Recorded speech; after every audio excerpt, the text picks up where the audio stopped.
Well, last week we discussed the rift between MAHA and the Trump administration over the use of the weed killer glyphosate. I spoke with Kansas Senator Roger Marshall about finding the balance between the movements and how he says we can find a win-win situation for everyone. Plus, his reaction to Democrats boycotting tomorrow's State of the Union address. Thank you so much for being here, especially ahead of the State of the Union. But before we get to that, I want to talk to you about something that's happened this week and last with the president's executive order that the MAHA, Make America Healthy Again movement is a little bit upset about. He signed an executive order that basically boosts the production of glyphosate. This is something that the MAHA movement says causes cancer. There are studies to show that. HHS Secretary RFK Jr. Sent out a tweet about this. He said, unfortunately, our agricultural system depends heavily on these chemicals.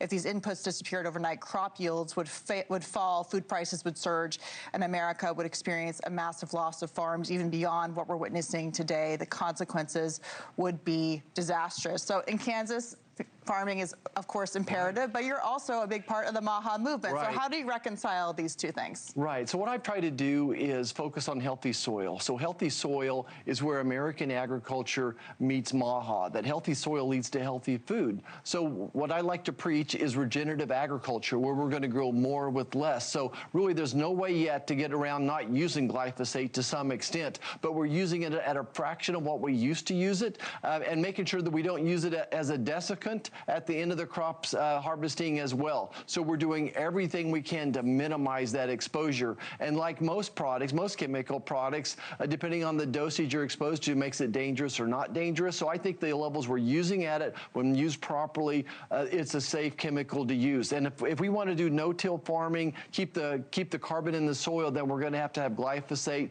But I'm also trying to bring around new chemicals or more biologics, I would say, that we could use in place of glyphosate. Interesting. We had a MAHA activist, Carrie Ryerson, on the show last week, and she spoke about the dangers of this herbicide in her opinion. Take a listen to this. Okay. The problem is that it's so widely used and has been sold as being non-toxic and safe, has been repeatedly reapproved for use, but is in actuality tied to a number of different diseases, including infertility. It's connected to liver disease, kidney disease. It attacks the microbiome. It kills the beneficial gut bacteria. Really all of these different conditions that now you're seeing on massive population scale.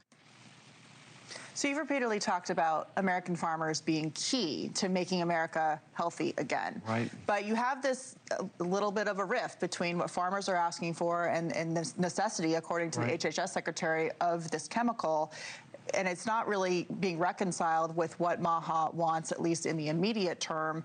The president's executive order talks about the need for this to be produced because of our reliance formally on other countries for something that's essential, which is our food resources, which is why it's under the Defense Production Act. So do you see this as a farmers versus MAHA movement, or do you see this as a partnership moving forward that's just going to take some time? So, Katie, I might remind everybody I'm an obstetrician and a biochemistry major. That is my background. Grew up in agriculture. I think that the toxicity of any type of chemical is related to how much of you're being exposed to. But we think that there's minimal, if any, that actually ends up in the food source.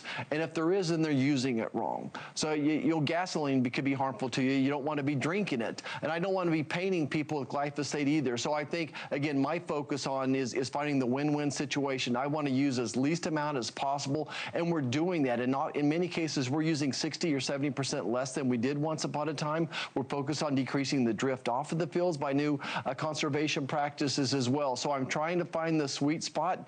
But if we want to leave that carbon in the soil, if we want to do no-till farming, then we're going to have to use glyphosate until we find something else to use. Well, thank you for watching. Subscribe below and download our NewsNation app right now on your phone, and you will get fact-based, unbiased news for all Americans.